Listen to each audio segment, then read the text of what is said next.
like some companies take a long time. Yeah, You know, totally. like there are some peers of ours who like now are really doing well, but just took even longer than we did.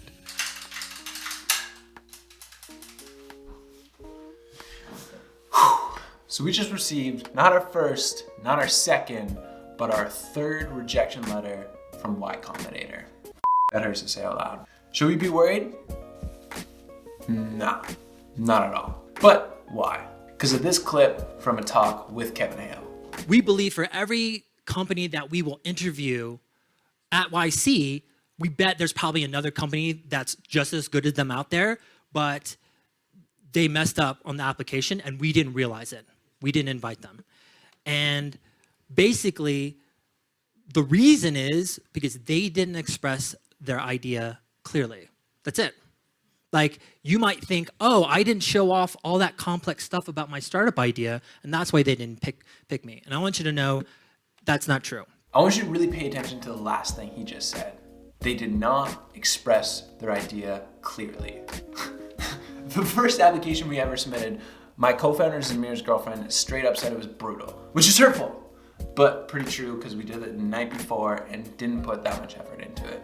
The second one, I don't even remember, and I'm pretty sure I wrote it, so, that can't be good. A couple weeks after we submitted our third application, we got together and we did a YC exercise. I have some footage of it, so I'm gonna play it right now. Starting this exec session off with a little Y Combinator exercise.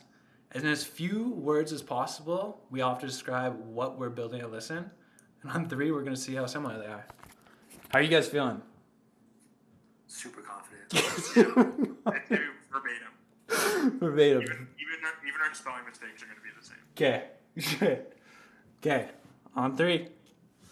3, 2, 1. Fuck. Taylor, we were supposed to use a few words, bro. You're dropping sentences. So obviously,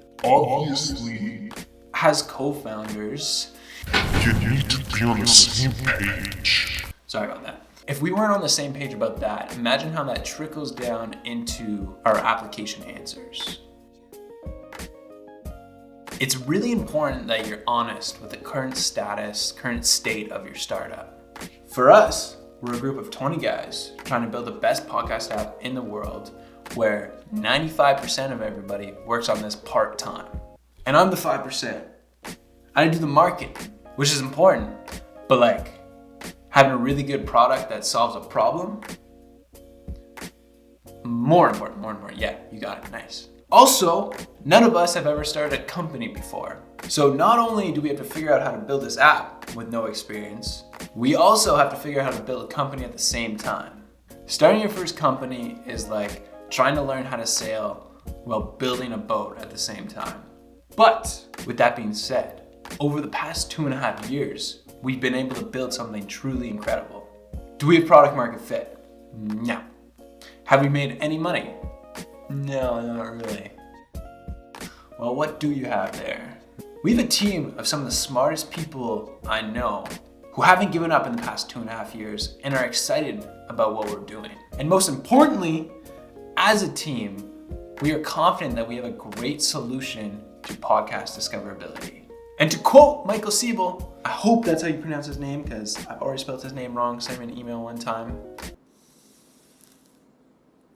And so, man, there is a lot, like if you're willing to put in the time and grind it out, every year you don't not die, like your chances of being successful go up. Every year you don't die, your chances of succeeding go up.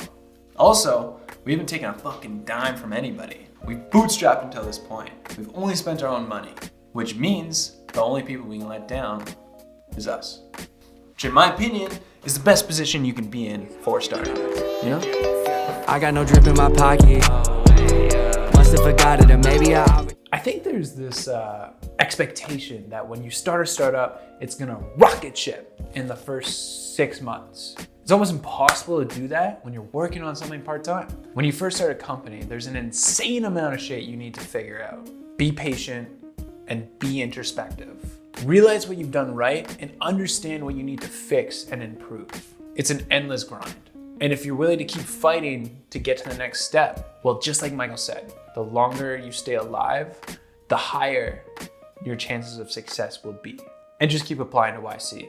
Eventually, Paul Graham's gonna feel so bad that he's just gonna let you in anyways. I'm pretty sure I read that somewhere.